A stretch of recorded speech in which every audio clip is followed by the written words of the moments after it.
A simple drill where we learn to get up on an underhook when we're working from bottom.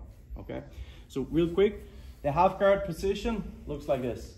Linus is on 2 knees. When I'm on bottom here, right, I'm the one who's playing the guard position, right? I have my inside leg hooking his leg here. So my right leg hooks his right leg here. This is half guard, all right? Many variations of this, but I need to have the leg hooked to have a half guard going, all right? So first thing we're gonna do is I'm gonna start with this hook here. It's gonna start on his knees, and we're gonna do a drill that's a little bit artificial, but will help you get the essence of what we're looking for. So Linus is gonna lean forward and put his weight on his hands here. So we call this a tabletop drill because Linus is like doing his best table imitation here. He has most of his weight in his hands, he's leaning forward here, but he's stable. From here, I have this hook here with my inside leg here. I'm gonna focus on getting up on my inside shoulder as much as possible. So if we just circle lines, see? So see here, I'm on my right shoulder here and I keep my left shoulder off the mat. Now with my top arm, which is my left arm here, I'm gonna hug Linus's waist here. I'm not grabbing high on his body, I'm grabbing right around the waist here. Okay. From here, we're gonna practice how to get up. So let's rotate back here, you can see. So I'm on my side here. I'm basically lying on my elbow here and I have my shoulder on the mat. I'm grabbing Linus's waist.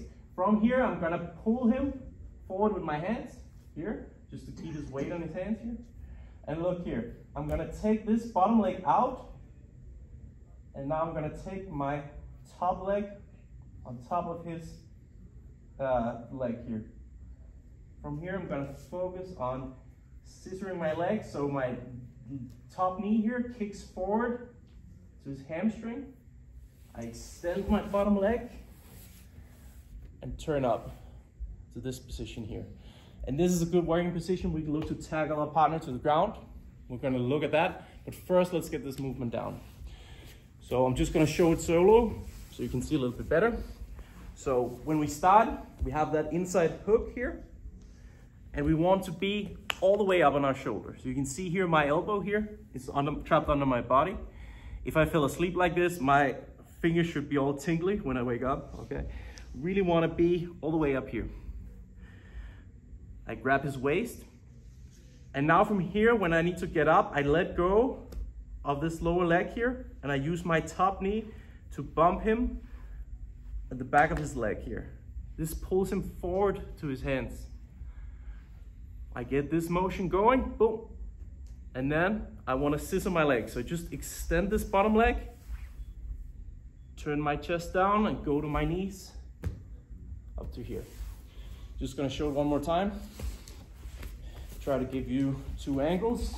First from here. So here, make sure you're on your side, make sure you're grabbing the waist because I'm actually pulling him forward here. It's hard to see, but Linus can feel a difference between here and here. I'm pulling his hips forward. Now I'm letting go of this bottom hook first, and then look at this knee here. I'm not knee striking him in the butt here. I'm pushing on the back of his leg, and now my bottom leg, I extend it through. From here, I can look to turn up to my elbows and knees here. And when I get up, I want to make sure that I'm hooking his calf here. The reason why I want to hook this is to have control of him, because when we get up here, I have an advantage because I'm around his waist. So in a live situation, if I wasn't hooking here, Linus would look to run away. When I sit on his ankle here, when he tries to run away, it's difficult, all right? So from the front, last time, before we try this with our partner, start all the way up on your shoulder. Try to exaggerate this motion. You should be able to look along the mat here, down the mat, not look up at the bright lights here. I pull him forward. I'm grabbing all the way on his waist here, pulling him forward. Now I let go with my lower leg and I bump the back of his leg with my top knee here, and I just extend my bottom leg through. Turn to my knees in a good stable position, and now we're in a dogfight position, all right? So let's try this drill back and forth. Try to find a partner around the same size. It's important today because we're gonna get to some positions where there's gonna be some body weight on you. So if you're very mismatched, it's not gonna be fun for the person who's smaller. Let's try it on 3. 1, 2, 3.